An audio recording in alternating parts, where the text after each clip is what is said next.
Nick, I noticed you waited until I was gone to have the 2 best episodes of our podcast history. 2 best episodes? I really enjoyed them. It was nice to not have to do any work. Oh, yeah. It was fun. Phil, I missed you, though. Dude, you're such a sweet individual. You're such a sweet human.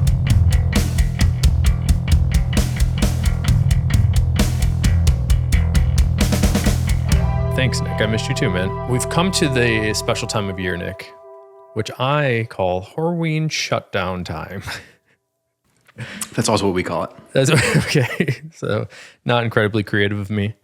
But why don't you just tell us what's going on at the Tannery for this week? Once a year, every year, for at least a week, we shut down normal production. We have like a skeleton crew, and they're just there working on stuff, fixing stuff. And there's a bunch of different reasons for that. I mean, the building is old and the equipment is old, and it's just it's a lot to maintain and a lot of work. And it's kind of like always like triage a little bit. So it gives them an opportunity to work on stuff without needing the equipment. So things can be taken apart and serviced and put back together. And so that's good. So we can catch up on stuff and we can do some scheduled maintenance on things. And the main scheduled maintenance piece is for our boilers. Because we have big, old, and new boilers. And at least in Chicago, you have to get them inspected yearly if you have a boiler that operates under high pressure. We take them apart and clean them really well, and then they get inspected, then we put them back together and put them back into service. So we have 4 boilers now, and 2 of them, we use 2 of them often, and then 2 of them are just backups because they're way super duper old, like 100 plus years old at this point, but they still work fine. We converted them to low pressure, so they're like a little bit different. We can't use them for certain processes, like some of the heating that we need in like hot stuffing and cooking and stuff like that. It's not an incredibly interesting time of year in terms of like walking through the factory for a tour, but it's vital for us to keep operating. So. Are you not running any production for leather at the moment? I mean, we can do a little bit in finishing, and we can ship and pack stuff, but we have no, part of the thing is we shut off our hot water too. So we have no hot water, so that really limits what we can do. It's a pretty incredible undertaking that you guys do every year. And, Nick, it's been 5 years since I've worked in that tannery. But shutdown was always the time that was like awkwardly stressful because you don't normally do it the whole year. But it also gives you a chance to sort of count all the inventory and make sure all the machines are running correctly. It's just like a weird slow time, but feels stressful for some individuals, especially maintenance. But I think the biggest thing that I find amazing about what you guys do this week and once a year is disassembling many of the pieces of equipment and rebuilding them every year.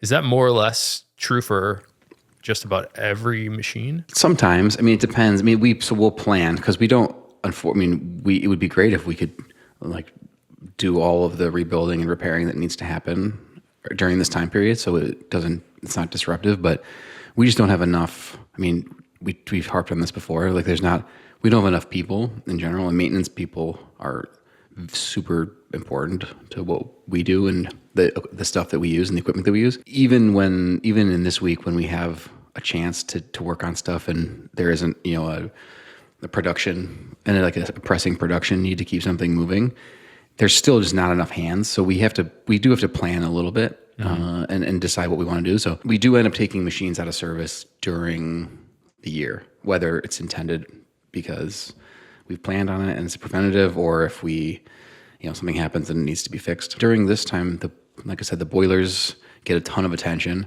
and all of the water that we use, that we treat, goes through. We have a little pre-treatment area of the building, so that gets drained, and we clean that super well too. And it gets gunked up by like all of the.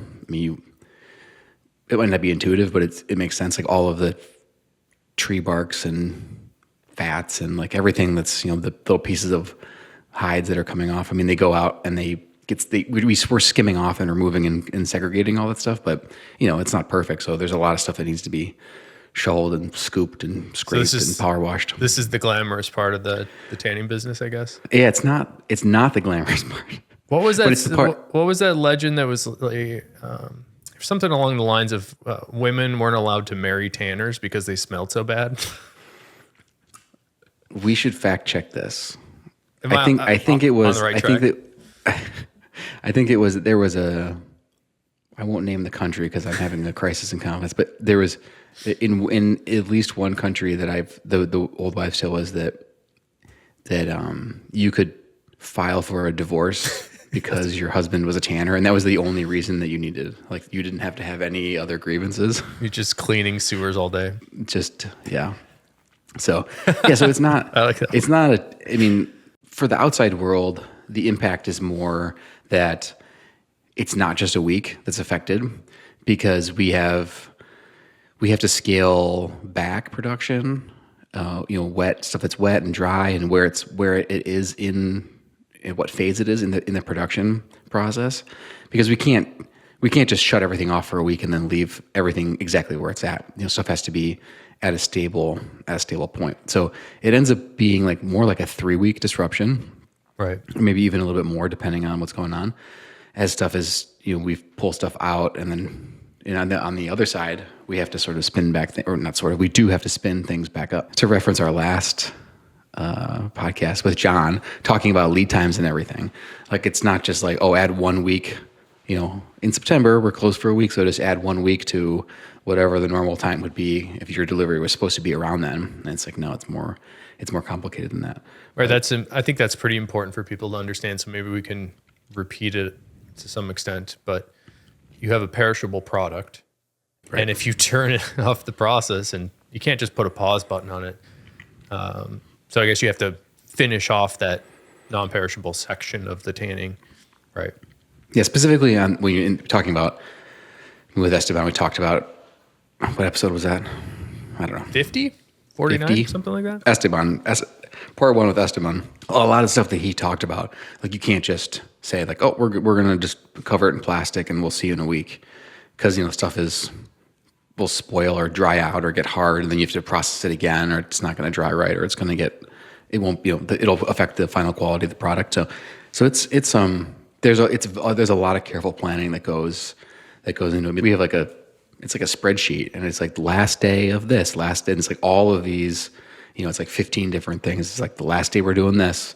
And then on the other side of it, it's like the first day we're doing this. And it's, it's like a full sheet of paper of like when the departments are cycling out and then cycling back on. It's pretty amazing then how telling that statement was, because you're talking about paper.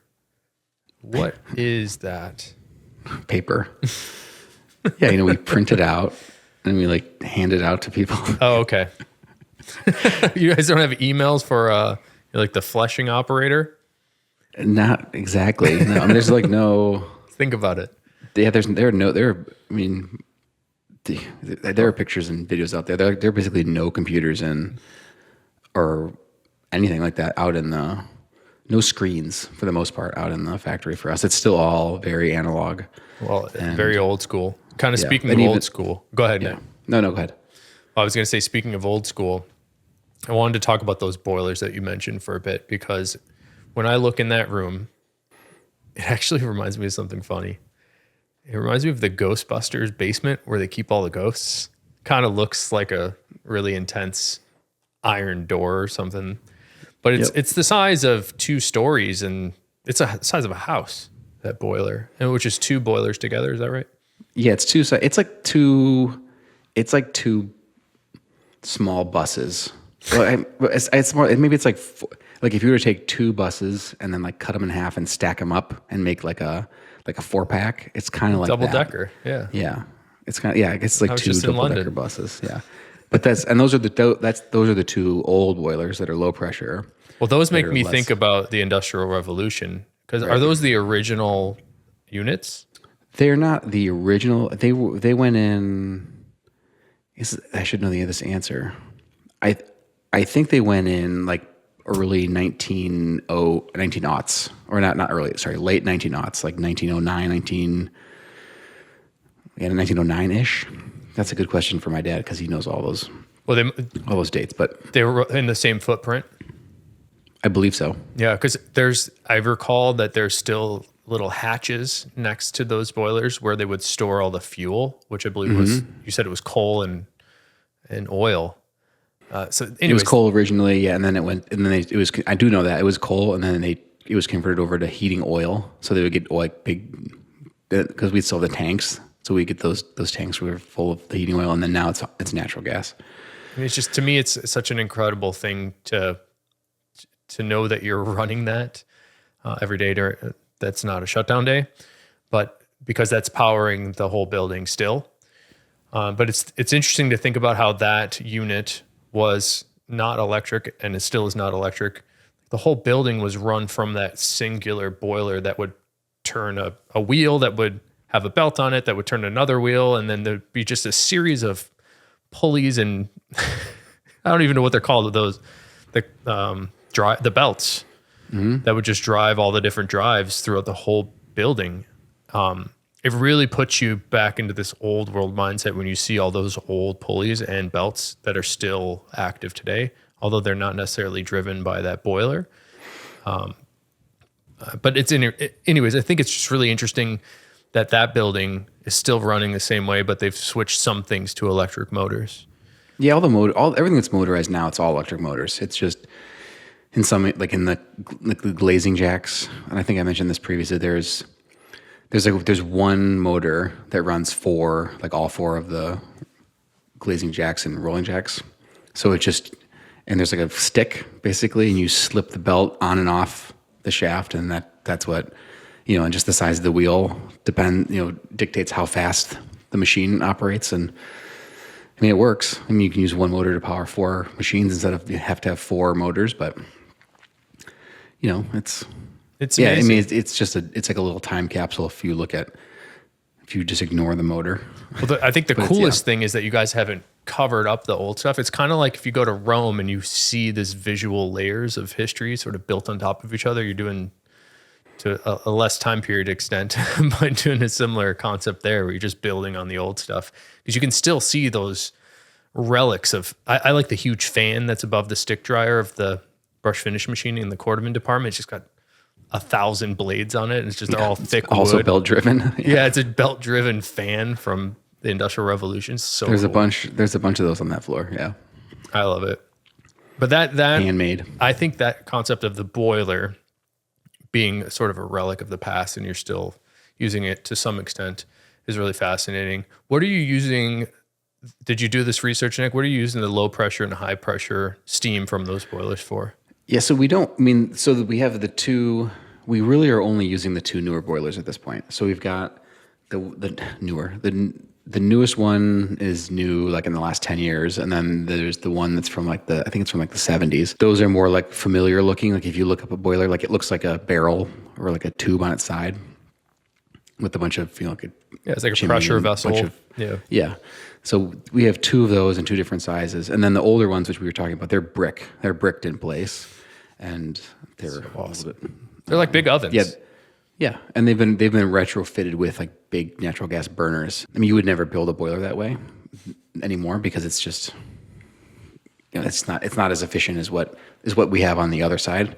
And the low pressure stuff is fine for heating, but it doesn't get hot enough and doesn't travel far enough to be able to do like some of the actual manufacturing operations that we need to do, like heating the steam kettles and some of the stuffing applications and cooking the liquors specifically are like probably the notable ones. Yeah, so we've got the 2 different ones, and so the smaller of the 2, the boiler tech from the 70s, like that's just for cooking. So the distinction for us with those is that we've mentioned cooking in the past about how we use live steam. So that the one boiler we basically just turn it on full blast, and just like it just steams, shoots live steam into the liquor tanks where we're cooking the liquors for Chrome Excel and whatever. Shell Cordovan. And then the steam condenses, and we're adding heat and distilled water, and we need high pressure steam because that's what that process needs. The bigger boiler is the same thing. It's just bigger. It's just more powerful. And it's the high pressure boilers versus the low pressure. High pressure is a lot more efficient converting fuel to steam and heat, but it's high pressure, so it's harder. Not harder. It's more work to maintain, and there's more wear and tear. I mean, it's a more complicated system, but you get more efficiency out of it as a result. That's what you use on those jacketed steam kettles and all the, melting of waxes for hot stuffing. That's what you use. Yeah, everything. Because the only time we would ever we keep the older ones viable, that they're workable, they run, but we only ever turn those on if it's like negative 30 degrees in Chicago, which happens. You're talking about the big brick ones? The big brick ones, yeah. Oh, is that right? I thought they were running every day. No, Okay. we just those are like supplemental at this point, so we can. It's just comfort. If we need to. Yeah, it's just, and again, if it's super cold, I mean, and it's because the boiler that we put in, to be fully transparent, is like a tiny bit undersized.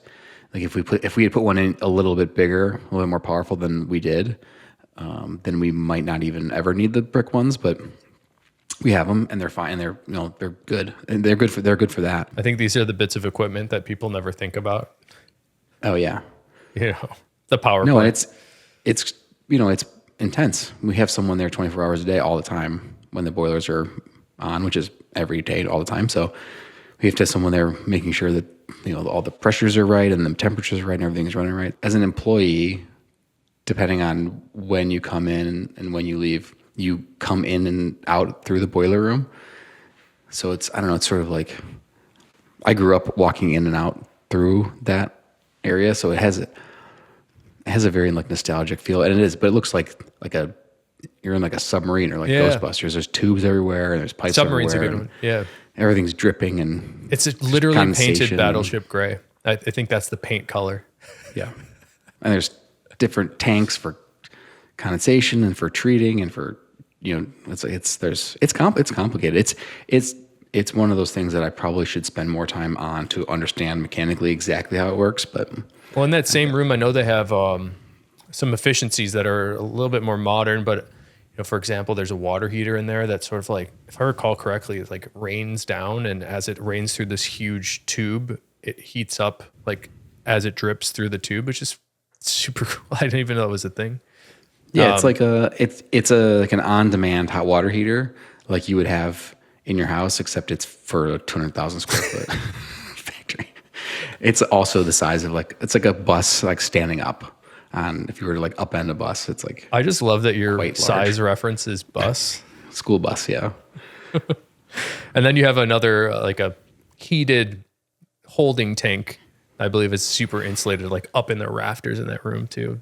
It's pretty cool. I mean, you guys have, it's a complicated system there. So again, I think this episode should just be called shout out to the maintenance guys that don't get enough respect. Absolutely.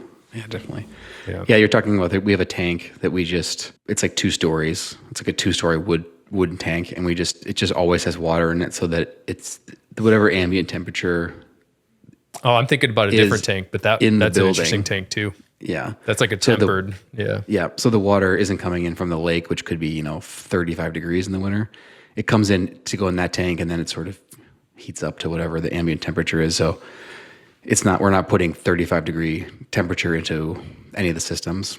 It could be, 60 degrees. It's just a way to be efficient and just use the heat that's already in the building. Next time you're down there and you're walking out the exit, there's that big water heater to the left of the door, right? Mm-hmm. If you look farther to the left and up, there's a like fiberglass wrapped tank. I think that's preheated. It's actually heated water that they hold for like extra demand. But anyways, I just recall having to do all these efficiency surveys and like having to understand what was going on in there. Yeah. It's crazy. And be like, what does that tank do? It's like, oh, that's like blow down. Like, what's that one? Like, that's condensate that's on its way back to the boiler. Like, what's that one? Like, oh, that's water for that's like the treatment materials that like, so we can descale the water before it goes in. It's like, oh, what does that one do? It's like, oh, that one doesn't do anything. That one's empty. All right. I'm gonna shift us over to a different topic here. And I wanted to talk about old machines and new machines. We talked briefly here about rebuilding some of those old machines. The one that comes to mind for me is the splitting machine. But I suppose I've always had this question is, you've had this machine since the 1890s, splitting machine, that you've been rebuilding every year like a maniac or somebody with a mental illness, right? Why would you just not get a modern splitting machine instead of, crutching along this old guy? You can kind of draw the comparison between like an old car and like a brand new car, where if you get an old car, like one that doesn't have all the computers and all that stuff on it, like you have a shot at fixing it yourself. Like, because it's mechanical, you can open it up and you can see there's gears and like, oh, like that gear is missing 3 teeth, like I can fix it. But now if like you open up a car, like it's just a plastic cover and with like a port in it, and you plug it in and the computer's like, oh, this module is malfunctioning, so just replace this part. It's the same kind of thing with a lot of the new tanning equipment. I mean, not quite to that extent, because it's not, a piece of like a splitting machine is not as complicated as a car. Like it's not doing as much stuff. The technology is basically the same. That's where the car comparison falls apart, because it's not so different. Where it's still, you still have there's a knife. So the splitting machine that you're talking about is it was built by Turner, and the frame is from 1898. And Turner was in a company that was in Massachusetts. You can look it up, and they were the biggest producer of tanning equipment in the world for a lot of years. So they built this machine, the splitting machine, that was very. I mean, I guess it's specific to them. Like it's just. We just call it the Turner. Like it's, people sort of understand, because it's a recognizable machine, at least to me. It's like a bandsaw on its side. It has a knife that goes around these 2 wheels, and you feed leather against the knife, and it's just very simple. It's not that. I mean, it's not that simple really, but also it's also very simple. So right. The new equipment, it's the same. I mean, the application, what you're doing is exactly the same. There's still a knife that goes around. It's just you can make the adjustments with a wheel instead of knobs or wheel. I mean, with a dial. So it's more you're setting it to a digital thickness, whatever you want. Or we're setting it and then checking it and setting it and checking it. So our equipment is maybe more prone to operator error if it's not being run by a good operator, because you're not just punching numbers into the machine. We've looked at new splitting machines, and it's probably something that we would maybe do at some point. Let me ask you this. Yeah. Where are those new splitting machines made? The ones that we were looking at are made in Italy. So if your tannery was located in Italy, would you immediately buy one of those splitters and instead of having the old Turner? Because I'm wondering if it's like an infrastructure problem. It sounds like if you have to repair it yourself, like you better have a guy on site to fix it, as opposed to fly them in from Italy. They're very expensive. I mean, the tanning equipment is super expensive. And then you get it, and it's, how do you, what's the preventative maintenance look like? Who knows how to do it? The Turner, we have 3 of those Turner style splitting machines. So we have effectively 1 set of parts that are good across 3 machines. To go on a tangent, we have a shaving machine that's made in Italy. And when we wanted a second one, we looked and tried to find one that was like a little bit older, so it would share parts. Because, it's made in Italy. So if you break a shaft or you need a circuit board or something, like you're not going down around the corner. You have to wait. So we can keep spares, and there's overlap, and that's hugely beneficial. It's a very appropriate question that you just asked, because we just bought and installed a new football. Well, it's an embossing press, but we bought it specifically for football. Right. That came from Italy, and that was a massive undertaking to install. I knew it was going to be a big deal, but it was a big deal. Right. Like just getting it from there to here, and then once you get it here, like just getting it in the building, because it's massive and it weighs. I don't even remember how much the frame weighs, like 26,000 pounds. Like I'm not exaggerating, like something like that. And the cylinder was 6,000 pounds, or I think I'm actually underestimating. I mean, it's just so, you hire a specialized company to move it in, and they bring their own forklifts, and it's a big deal. So, and then we have to learn how to use that machine and make sure we've got any spare parts that are in there. And here's an interesting tangent again. You mentioned you have a new shaving machine, and I guess I hadn't thought about it. New to us, yeah. Used. Was shaving not as relevant 100 years ago for side leather? No, it was. How did they do it with like little smaller ones, like the shell shavers? I think that just by hand. You can go through and look at the Turner stuff. Yeah, I mean they That equipment is not, again, hasn't changed that much. It's just the accuracy and the speed and Okay, and so all that has. the precision of the shaving machine is so much better than the old way that it made sense to do it, but the precision of the splitting might not be to the same extent. That is, the answer is yes, but that is, I think, more a function of how the machine operates and what's actually happening. How deep do you want to go on that? I don't want to go deep on that. I was just curious, like if there's Yeah. like a logic to this madness. You know, you're just like, if you think about like you're feeding a wet noodle against a knife and trying to split the noodle into two different pieces, and you want the top piece to be exactly the right size versus you put something down on a table and you're just scraping the back until it gets to the thickness that you want. And it's an easier process to control. I wanted to shift to the last topic here. Another thing you had mentioned that we should go into a little further is your embossing press, debossing press, football press, the thing that gets the pebble into the skins that actually the football season just started, that I just watched the Bears kind of win a game playing with that pebble. So let's talk about debossing, embossing. Maybe just start there. What's the difference? Deboss, emboss. What is a football? How is that imparted into the skin? Yeah, we've always ever referred to it as embossing. This would be an easy thing to look up right now. Pretty sure if you're pressing the opposite pattern into it, it's a deboss, right? An embossed design is raised from the original surface, and a debossed design is depressed from the original surface. So Press from the original surface. it's interesting because I think I'm looking at this picture, and it's text. So it's a deboss is like the text is sunk down into it, and emboss is like it's pushed up from the backside and raised. Right. So I guess it's kind of both. Yeah. Because you're compacting it, and when you're debossing it, The football specifically is both. Yeah.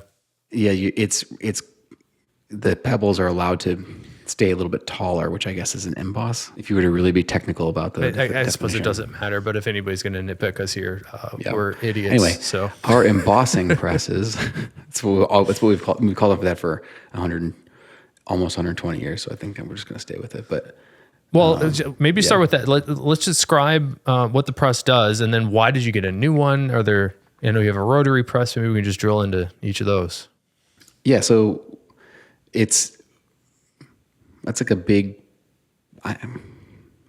waffle iron, I guess, with only a pattern on one side. So the leather goes in, it closes, and we can set different attributes. So time, heat, and pressure. So how long it's closed and how hot it is, and then how much force is being applied to the leather itself. And we do that for football. We do that with a flat press. So it's like a piston. It goes up and down, it opens and closes, and that's it. That's kind of the more simple of the two, I think, in terms of moving parts and all that. But our theory or thinking is that we do football that way because you can have something closed for seconds, 3, 4, 5, 6, 7, 10, 15, however long you want it to be. It can be closed and stay closed for a long time, and you can apply that pressure for a long time. Where the other option for embossing presses or debossing presses that people use is like a roll. It's like a rotary press, and we have that too, which we just use for smooth, like a smooth plate. It's like more like I refer to it as like ironing all the time. Mm-hmm. But we can do that. You can put a textured roller in that too. But as it rolls through the machine, it only applies that pattern and that pressure for, I don't know, a third of a second, or you can set the speed of the conveyor. What we call the dwell time, so how long the plate is in contact with the leather, is much, much shorter. But there's more relative pressure because you're putting it on like only in like a little strip instead of like a 24 by 50 inch or whatever size your plate is. So It's a very different process, but you're getting the same. So we've just always felt like we can get better pebble retention with flat press. Makes sense. Yeah, and then also the plates are, like those roto presses, like those rolls are crazy expensive. And not that the flat plates aren't also extremely expensive. It's easier to replace than change them out, the flat plates, because it's just like it's a big square of metal. I mean, they're heavy. You need a bunch of people to do it, a forklift maybe, but those big, rolls that are the size of 3 school bus seats. keep with the school bus, like unit of measure.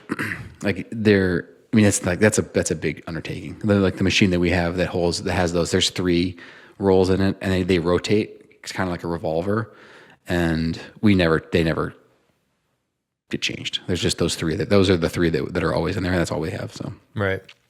So there's a bunch of compelling reasons, and Yeah, certainly speed on the rotary press is much improved. yeah, it's faster. Yeah, it's definitely faster. It's a much more complicated machine too, though. Right. Well, that's where I wanted to go next is the maintenance required for these things. What's it like to maintain how old are those piston presses? Well, then the one we just got is A month old. 2 months old. Yeah, whatever. The press that's now like the backup for football is 40-ish years old. And then we have 2 other embossing presses, one of which basically never gets turned on because it doesn't really have any juice anymore, which is... You think about the clamshell? No, I'm thinking about there's the Turner press. There's a Turner press, and there's a Sheridan. The Sheridan is really old, and the Turner is it older relics? than more than 40 years. But we still use those, and we still use the one. It's just we use that for other patterns, so like Scotch grain and things that don't have like actual performance characteristics for a professional athlete. Like it's fine for that stuff, but not for the really high performance stuff. Maybe we should have had the maintenance guy on here to ask him this question, but like, how do you keep a 100-year-old machine going? Like, stuff's got to wear out, right? Yeah, it does. Even if you oil it perfectly and grease it and do all that stuff, you're going to have to replace that piston, right? Is that even? Yeah, the piston, as long as the piston is well cared for, like as long as everything is greased. If you think about in terms of moving parts, it's a hydraulic piston. And this could be boring for people, but it's Deal with it. It's 2 parts. It's a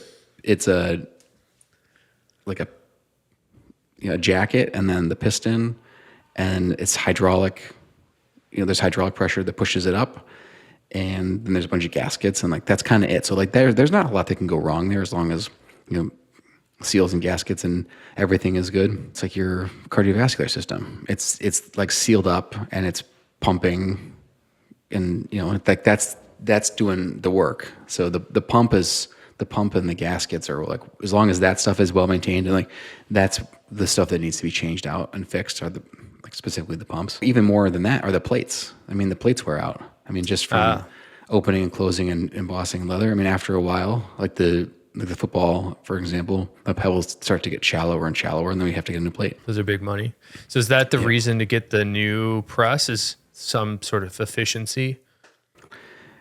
It's not really more efficient. It's just, I mean, so we have redundancy now, so we're not like totally reliant on just that one machine. That was because we really only had at that point, only the one machine had enough juice to do what needed to be done for football. So now we have 2 that can do it, and the new machine it's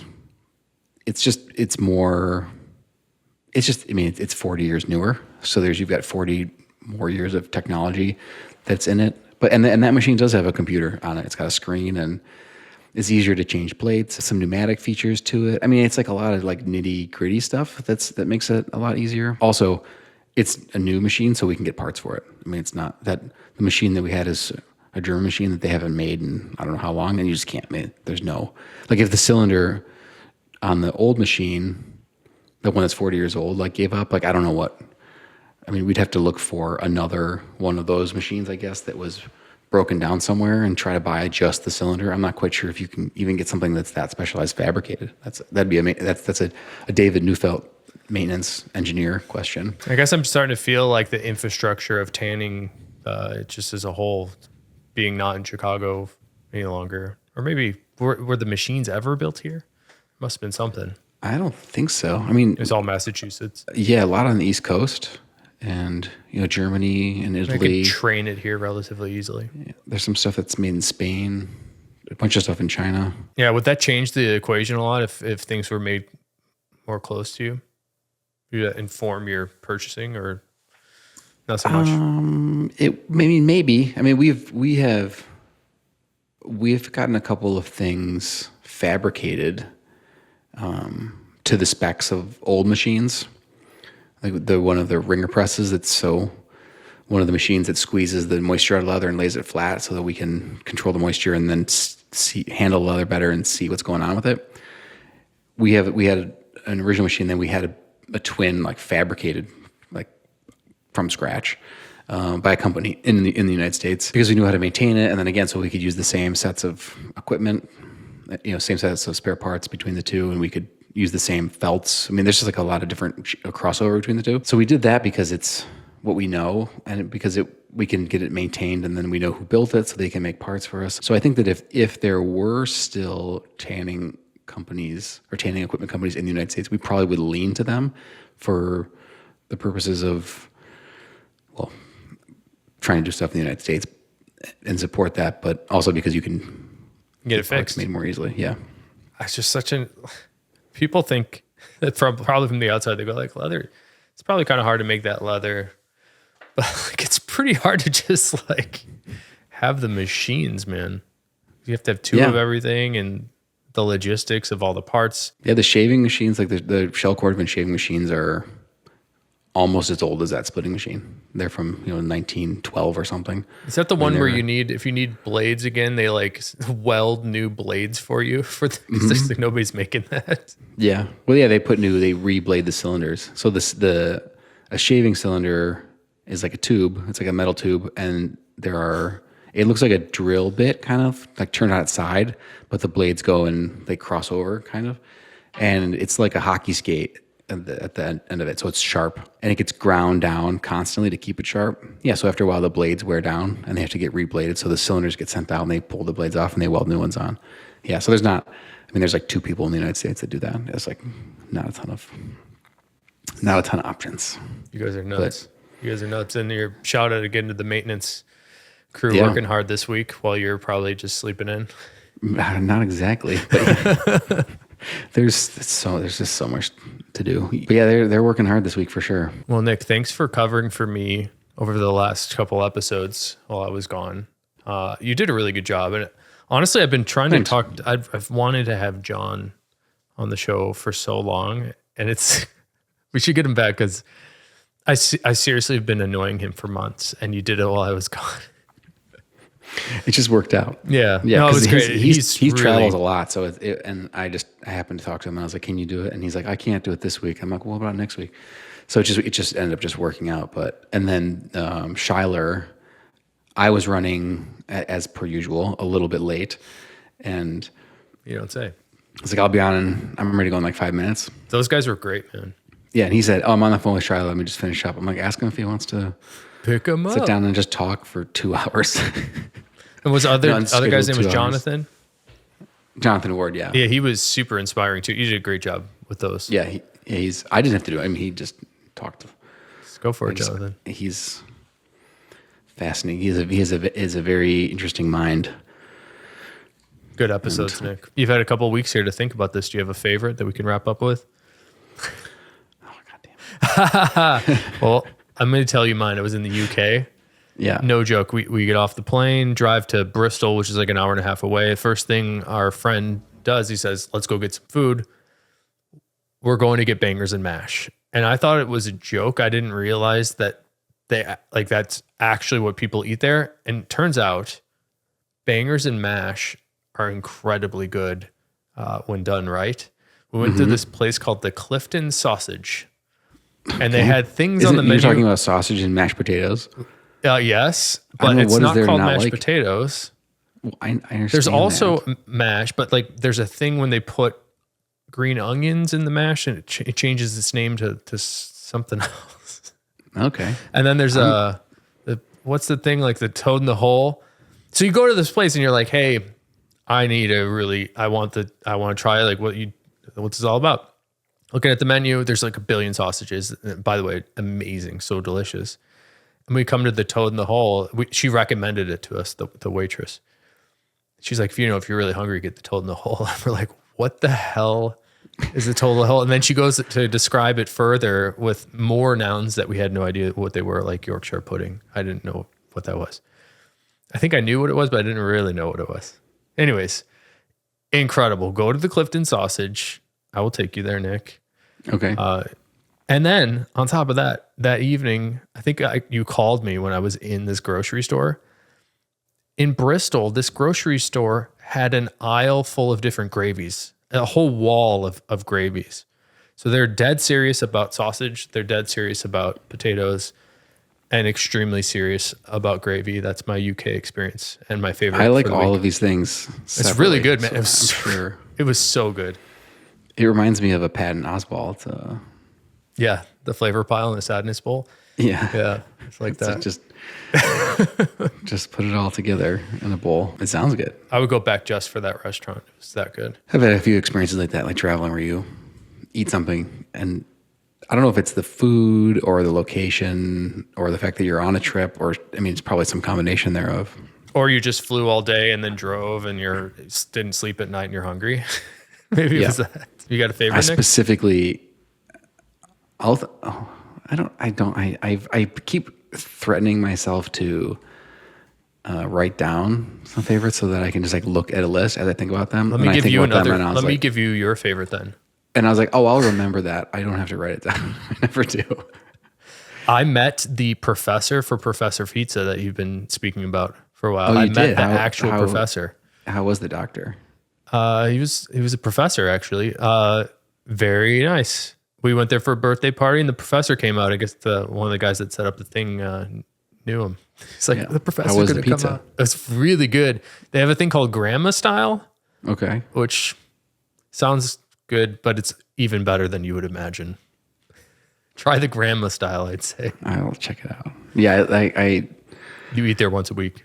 No, I've only eaten there like twice, but because the pizzas are gigantic, or at least the one that I got was, and I was like, would wake up at like 1 a.m. and like go and heat up a slice of this pizza out of the freezer because it was so big, and I froze it, and it was just as good out of the freezer, which is always telling. That place is great. Yeah, speaking of food, so you had an experience like that when you were in the UK. So I had an experience like that. You reminded me when I was in Frankfurt one time. Did you have a hot dog? No, I did not. I should have though. There's a place I think it may have moved. I was talking to someone about it recently, but it's called Mutter Ernst, and it's a bar. I went there with a guy who I think had been there quite a bit. And he's like, "You want to get the pork cutlet?" And I was like, "Okay, that sounds like good."